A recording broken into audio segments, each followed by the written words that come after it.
ভাই যদি কেউ আপনার ভালোবাসতে ইচ্ছা হয় বা তারে পাওয়ার ইচ্ছা মনে জাগে, তাহলে তাকে এই ভালোবাসি কথাটা বলার আগে নিজের পকেটটা অন্তত একটু ভারী করে নিন, নিজের খুঁটিটা শক্ত করে তারপরে তাকে ভালোবাসি বলে। না হলে একটা না একটা সময় এমন আসবেই যখন আপনার এই ভালোবাসা কাগজের নোটের সামনে হেরে যাবে, তাকে আর আপনার পাওয়া হবে না। আপনার ভালোবাসা শুধু আপনার একারই থেকে যাবে। কারণ প্রেম করার সময় হয়তো 50% মেয়ে দেখবে না যে আপনার টাকা আছে কি নেই, প্রেম করবে।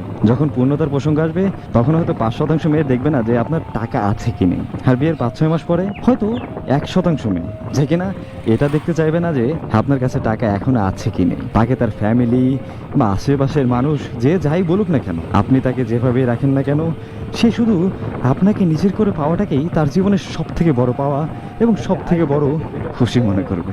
আর বাকি 99% মেয়ের ক্ষেত্রে কিন্তু আপনার টাকা আছে কি না এটা ম্যাটার করবে।